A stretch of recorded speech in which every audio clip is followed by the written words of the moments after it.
Alex Pastoor mengambil alih menyusun strategi melawan Bahrain, usai timnas Indonesia dikalahkan Australia 1-5 di Stadion Sydney Football, dalam lanjutan grup C putaran ketiga kualifikasi Piala Dunia 2026. Kekalahan timnas Indonesia dari Australia membuat fans Garuda langsung menuntut PSSI dan meminta Alex Pastoor meracik sementara dalam menyusun strategi menghadapi Bahrain di Stadion Utama Gelora Bung Karno, Selasa 25 Maret 2025 mendatang. Alex Pastoor diharapkan menggantikan Patrick Kluivert sementara sebagai penyusun strategi agar penampilan timnas Indonesia lebih oke lagi. Memang Alex Pastoor, asisten pelatih timnas Indonesia dari Patrick Kluivert, mendapat julukan Profesor Taktik dari para supporter Garuda. Bahkan Alex Pastoor dijuluki El Banana, dikenal sebagai pelatih hebat di Eredivisie Belanda. Jadi wajar, fans timnas Indonesia meminta PSSI menjadikan Alex Pastoor sebagai juru taktik skuad Garuda untuk sementara. Selain itu, fans timnas Indonesia meminta agar PSSI mengevaluasi Patrick Kluivert jika masih ingin bersaing di babak putaran ketiga kualifikasi Piala Dunia 2026, karena sekali lagi laga penentuan adalah match versus Bahrain di GBK. Jika timnas Indonesia sampai kalah dari Bahrain, jelas akan membuat fans Garuda makin murka dan melakukan protes besar-besaran. Terlepas dari apapun, kekalahan atas Australia ini akan menjadi pelajaran berharga bagi para pemain dan juga pelatih timnas Indonesia. Diharapkan melawan Bahrain nanti, timnas Indonesia bisa menunjukkan performa apik dan meraih hasil maksimal dengan mendulang 3 poin, agar bisa bersaing dalam perebutan peringkat 3 dan 4 klasemen grup C kualifikasi Piala Dunia 2026. Fans Garuda yang sudah ekspektasi tinggi dengan melihat performa apik timnas Indonesia di bawah pelatih baru Patrick Kluivert harus pupus seketika dalam laga kualifikasi Piala Dunia 2026 melawan Australia. Timnas Indonesia dipermalukan dengan skor telak 1-5. Dan kekalahan ini bukan hanya menyakitkan dari segi hasil tapi juga menimbulkan tanda tanya besar terkait arah permainan dan strategi yang diterapkan pelatih Belanda ini.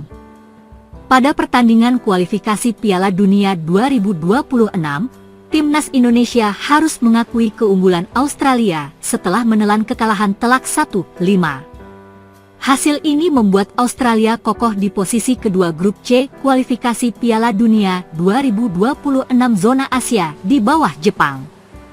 Sementara timnas Indonesia untuk sementara turun ke posisi keempat di bawah Arab Saudi yang mampu mengamankan 3 poin usai mengalahkan Cina 1-0.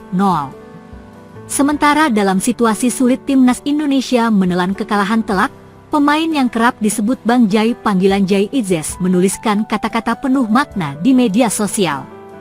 Siapa diri Anda di masa pertentangan dan kesulitan akan membentuk jati diri Anda. Tidak saat semuanya berjalan baik. Sekarang saatnya menunjukkan jati diri kita, tulisnya di Instagram. Unggahan tersebut ditampilkan bersamaan dengan foto-foto timnas Indonesia melawan Australia, serta foto supporter dalam laga tersebut. Jai Izzes tampil sebagai kapten dan bermain selama 90 menit mengawal lini belakang timnas Indonesia. Beberapa pemain-pemain timnas Indonesia seperti Kevin Dick, Nathan Kulaon, Rafael Struijk, Marcelino Ferdinand merespon unggahan Jai Izzes dengan menuliskan emoji di kolom komentar.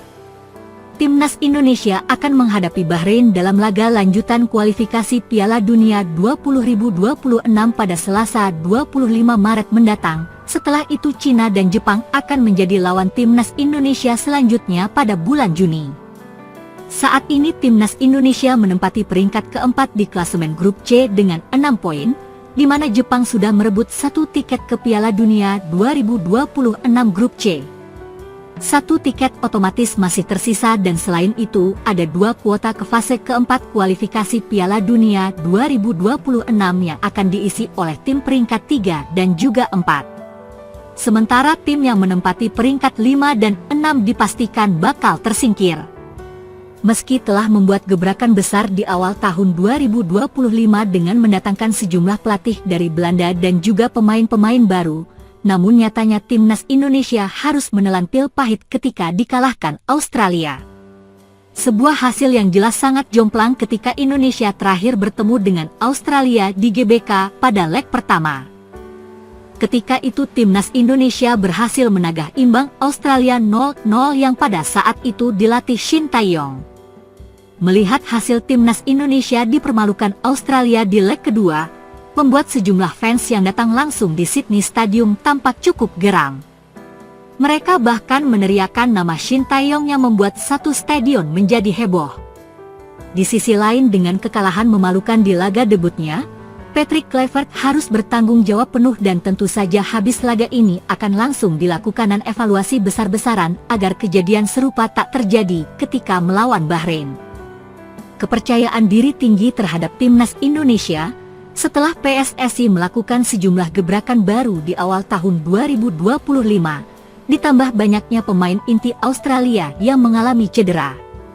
Akan tetapi kepercayaan diri tinggi tampaknya tidak cukup untuk menghadapi tim yang secara pengalaman jauh lebih oke yang pengalaman bermain di Piala Dunia. Mental para pemain Australia memang harus diakui jauh lebih oke dari timnas Indonesia. Hal itu bisa kita lihat saat para penggawa Australia tampil jauh lebih tenang dan efektif di atas lapangan. Permainan yang tenang yang ditunjukkan oleh para penggawa Australia seolah menampar keras wajah fans Indonesia karena pemain mahal saja tidak cukup untuk bersaing di level internasional. Mereka tentu saja harus punya mental petarung serta chemistry satu sama lain dan timnas Indonesia datang dengan sejumlah nama-nama baru serta waktu yang cukup mepet. Sehingga wajar saja jika chemistry para pemain timnas Indonesia kemarin belum seapik skuad Australia. Sementara itu kekalahan timnas Indonesia dari Australia jelas membuat fans Indonesia cukup geram. Mereka berekspektasi tinggi pada match ini, akan tetapi apa yang diharapkan justru menjadi mimpi buruk bahkan lebih buruk saat terakhir kali bertemu di GBK bulan Oktober tahun lalu. Fans Garuda melampiaskan kekecewaan pada Patrick Kluivert serta jajaran pelatih baru timnas Indonesia. Mereka yang hampir memenuhi Sydney Stadion bahkan meneriakkan nama Shin Tae-yong sebagai bentuk protes atas kebijakan yang dilakukan oleh PSSI saat menghentikan pelatih asal Korea itu secara sepihak. Padahal Shin Tae-yong ini adalah salah satu pelatih yang telah membuat nama Indonesia bisa bersaing di level Asia. Ia juga telah membangun timnas Indonesia dari nol hingga bisa tampil konsisten di turnamen level Asia.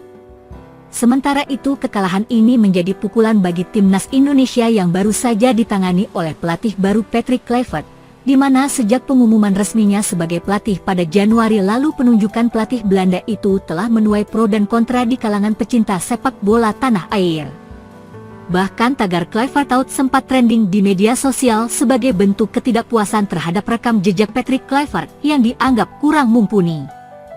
Ketidakpuasan fans Garuda terhadap performa tim di bawah kepemimpinan Patrick Kluivert sejak awal penunjukannya memang menuai banyak pertanyaan. Rekam jejaknya sebagai pelatih dianggap kurang meyakinkan dan kini hasil di lapangan semakin memperkuat anggapan itu, dan banyak pihak menilai bahwa taktik yang diterapkan Patrick Kluivert kurang sesuai dengan karakteristik pemain Indonesia. Di mana seorang netizen bahkan berkomentar, mau sampai kapan nih kita terus jadi bulan-bulanan di Asia, harusnya PSSI lebih serius dong dalam memilih pelatih. Sementara netizen yang lain menambahkan, bukan cuma pelatih pemain naturalisasi juga harus lebih selektif, jangan cuma nama besar tapi performa juga harus sesuai.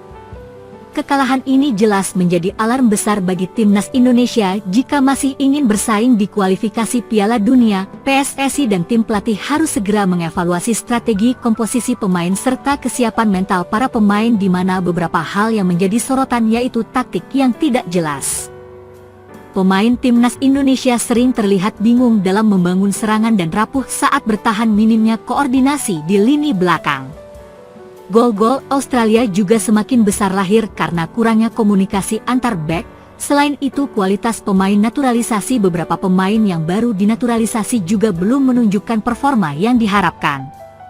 Terlepas dari semua kritik, harapan belum sepenuhnya pupus. Timnas Indonesia masih punya waktu untuk memperbaiki diri dengan laga-laga sisa di kualifikasi.